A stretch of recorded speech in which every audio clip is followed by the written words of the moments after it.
বর্তমান প্রজন্ম পিঠে পুলি কতটা পছন্দ করছে কি বলছে তা সরাসরি জেনে নেবো পৌষ মেলার পিঠে পুলি এক বিক্রেতার কাছ থেকে। দিদি আপনার নামটা? আলো সাহা। বলছি এই প্রজন্ম কতটা পছন্দ করছে?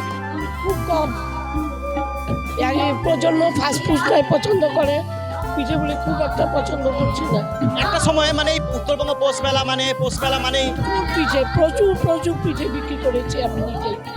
গত বছরও প্রচুর পিঠে বিক্রি করছি, যে এই বছরই পিঠে খুব কম চলছে। কত বছর ধরে এখানে দোকান? হ্যাঁ, কত বছর ধরে এখানে চলছে? আমি 10 বছর। কি মনে হয় 10 বছরে কতটা চেঞ্জেস আসছে? অনেক চেঞ্জ হয়ে গেছে। প্রথম পিঠে আমরা প্রচুর পিঠে নিয়ে আসছি, লোকে একবার খেয়ে ভালো লাগলে অনেক খেয়েছে, প্যাক করে নিয়ে যেত। এবার একটা দুটো খাচ্ছে বাস। কারা মানে খাচ্ছে না পিঠেটা, কোন বয়সে? এই ইয়াং জেনারেশন যেটা, ওরা খুব কম, টিনেজার যারা তারা খুব কম খাচ্ছে। কেন, কি মনে হয়? মানে তাদের এই মিষ্টি জিনিসটাই তাদের পছন্দ না।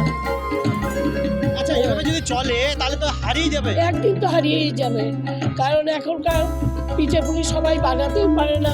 পিঠেপুলি বানানো ভীষণ ঝামেলা, অনেকেই পারে না করতে। আর যারা ভালোবাসে তারা এসে মেলাতে খেয়ে যায়।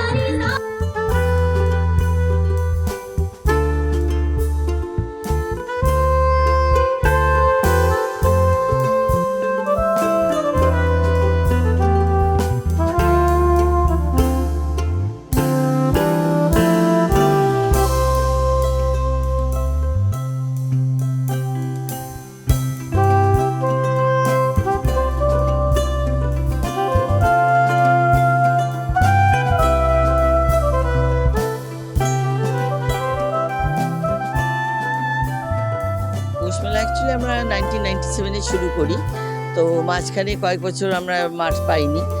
তারপরে জানেনই আপনারা যে যখন 97-এ পৌষ মেলা করার সময় আমরা এই যে সূর্য সেন পার্ক, এই সূর্য সেন পার্কে এইখানেই করতাম, নদী তখন এখানেই ছিল। তো সেটা হওয়ার পরে পার্কটাকে ডেভেলপ করার পর আমাদের বাঘাযতীন পার্কে 1-2বার করেছিলাম, কিন্তু জায়গা না পাওয়ার জন্য অনেক কয়েক বছর বন্ধ। তারপর আবার এই নদীর চর পরে এইটাকে আবার ডেভেলপ করে নিয়ে আমরা এইখানে এই যে এবার 15তম আমাদের ঘরে ঘরে আমরা যদি তাকাই আর কি, জিজ্ঞেস করি বাচ্চাদের কি খাবি, মিষ্টি খাবে না কিন্তু, মোমো চাউমিন খাবে, তারপরে ভাত, এগ রোল এসব খাবে। আর ভাতের কথা বললে ভাত খাবে না, রুটি খাবে না, ফ্রাইড রাইস খাবে না, কোনো মিষ্টি খাবে না কিন্তু। তো সেই জন্য সেরকমই একই ব্যাপার, ওই ইয়ং জেনারেশন যতটা এসছে এখানে, তারা এই যে এত যে পারফরমেন্স করছে, নাচ গানি, আর এমনি যারা নাগরদোলা ঘুরতে এসছে, কেউ মানে পিঠে পুলির দিকে নজর নেই। এবং যারা বয়স্ক মানুষ তারাই একটুখানি পছন্দ করে। আর যার জন্য এটা কী হচ্ছে বলতে গেলে পিঠে পুলির দিকে কারণ ইয়েটা কম। আমাদের যেটা উত্তরবঙ্গের সংস্কৃতি, যেমন আমরা উত্তরবঙ্গে পৌষ মেলা করছি, এইটা সংস্কৃতি কি হচ্ছে যে আমরা উত্তরবঙ্গের সংস্কৃতি যে কালচারাল হেরিটেজ, এইটাকে যেমন আমরা বাঁচিয়ে রাখার চেষ্টা করছি।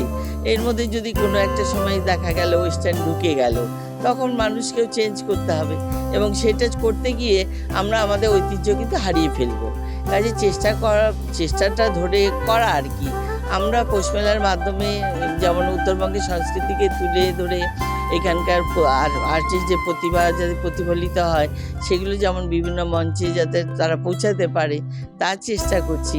সেরকমই এখানেও আমাদের চেষ্টা করে রাখতে হবে যে কিভাবে পিঠাপুলির এই যে একটা পৌষ মেলার একটা ঐতিহ্য, সেটাকে কি করে ধরে রাখা যায়, এটাই। এবং ভ্যারাইটি যাতে আরও কিছু চেঞ্জ করা যায়, মানে এইটাকেই আবার যদি মানে যেমন চাইনিজের প্রতি বেশি আসক্ত যারা, তাদেরকে কনভার্ট করতে হবে এটাকে কিভাবে করবে।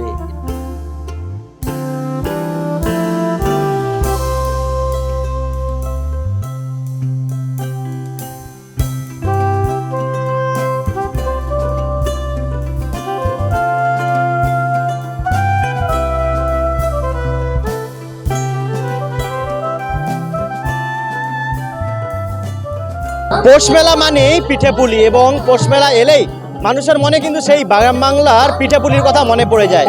কিন্তু বর্তমান সমাজ এই পিঠে পুলির স্বাদকে তাদের কাছে ফিকে হয়েছে।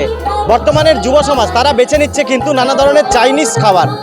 তাই বর্তমান যুব সমাজকে যাতে পিঠেপুলিকে আকর্ষণ করানো যায় সেজন্য অভিনব উদ্যোগ নিয়েছে উত্তরবঙ্গ পৌষ মেলার এক পিঠে বিক্রেতা। পিঠেপুলি খেলেই মিলছে 1 প্লেট মোমো ফ্রি। চলুন শুনে নেওয়া যাক তার কাছ থেকেই। দাদা, একেবারে অভিনব একদম উদ্যোগ, মানে পিঠেপুলি নিলে মোমো ফ্রি, মানে এটা কেন, কোথা থেকে এলো?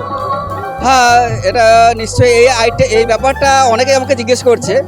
তো আমি যেটা বলতে চাই যে ইয়ং জেনারেশন যারা পিঠেপুলির থেকে দূরে সরে গিয়েছে, কারণ ম্যাক্সিমাম বাড়িতে কাজের চাপে হয়তো মায়েরা তৈরি করতে পারেন না। তো সেক্ষেত্রে দেখা যায় যে বাচ্চারা মোমো, চাউমিন, এনাদা যে চাইনিজ আইটেমগুলো আছে এই খাওয়াতে ব্যস্ত তারা। তো পুরনো যারা ব্যক্তিত্ব তারা মোমোর দিকে আসেন না, তারা পিঠের দিকে আসছেন। ইয়ং জেনারেশন মোমোর দিকে আসছেন। তো একটা ফ্যামিলিতে ইয়ং এবং ওল্ড দুটো জেনারেশনই আমরা পাচ্ছি। তো দুটোকে কেন না এক জায়গায় করে দেওয়া যায়। তো তার জন্য আমরা উদ্যোগ নিয়েছি যে একটা পিঠের থালি নিলে 1 প্লেট মোমো আমরা ফ্রিতে দেবো। কি মনে হয় একটা সময় পিঠেপুলি মানে এই পৌষ পার্বণ মানে পৌষ মেলা এগুলোতে লোকে কিন্তু পিঠেপুলি খেতে আসতো গ্রাম বাংলার সাইড, এখন কি আসছে, লোকজন খায়? হ্যাঁ, লোকজন অবশ্যই খাচ্ছেন, কিন্তু তুলনামূলক যেটা রেশিওটা ছিল তা ধীরে ধীরে কমে যাচ্ছে। তো যা পৌষ মেলা কমিটির একটা সুন্দর উদ্যোগ আমি বলবো যে ওনারা আবার এই ঐতিহ্যকে সামনে রেখে পুরনো পার্টকে তুলে আনার চেষ্টা করছেন। কি মনে হয় কেন কমছে, লোকে খাচ্ছে না কেন? বলতে পারেন যে এটা বলতে পারেন যে শিক্ষার একটা ছোট্ট মানে কোনো জায়গাতে ত্রুটি রয়ে গেছে, যেটা আমরা সহজে যেটা পেয়ে যাচ্ছি, সহজলভ্য, মাত্র 30 টাকা বা 25 টাকা দিলে পারে চাউমিন, মোমো অ্যাভেলেবেল। সেখানে একটা পিঠে বানাতে গেলে অনেক পরিশ্রম করতে হচ্ছে মা ঠাকুমাকে। হয়তো সেখানে তাদের আমি বলবো না করছে না, আমি বলবো তাদের সময়ের বড় অভাব, তারা ম্যাক্সিমাম কর্মজীবী। তো সেক্ষেত্রে হয়তো হয়ে উঠছে না। তো সেই জন্য আমি সবাইকে অনুরোধ করব যে আপনারা আসুন পৌষ মেলাতে, এসে পিঠে পুলিকে দর্শন করুন এবং ছেলেমেয়েদেরকে খাওয়ান। বর্তমানে যে যুব সমাজটা তারা তো একদমই নিচ্ছে না নাকি? তাদের মধ্যে সে উদ্দীপনা আছে, কিন্তু তুলনামূলক অনেকটাই কম। কি মনে হয় এইভাবে যদি চলতে থাকে এক সময় তো হারিয়ে যাবে? হ্যাঁ, এইভাবে চলতে থাকলে হারিয়ে যাবে। তবে মায়েরা যদি উদ্যোগ নেন, তাদের বাচ্চাদেরকে যদি পিঠে পুলির টেস্ট দেন, অবশ্য পিঠে পুলির ঐতিহ্য আবার সেই জায়গায় ফিরে আসবে যেটা রবীন্দ্রনাথ ঠাকুর শুরু করেছিলেন। ধন্যবাদ। পিঠেপুলি শুধু এই প্রজন্ম বাঁচিয়ে রাখতে পারবে না, পিঠেপুলি বাঁচিয়ে রাখার জন্য এই প্রজন্মে যারা বাবা মা রয়েছে তাদেরও উচিত যাতে বাচ্চাকে সেই পিঠেপুলির স্বাদ তাদের মুখে তুলে দেওয়া, তবেই কিন্তু গ্রাম বাংলা যে এই পিঠেপুলির স্বাদ তা কিন্তু আগামী প্রজন্ম কিন্তু ধরে রাখতে পারবে। শিলিগুড়ি উত্তরবঙ্গ পৌষ মেলা থেকে জয়দীপ বাগ, আজ তাক বাংলা।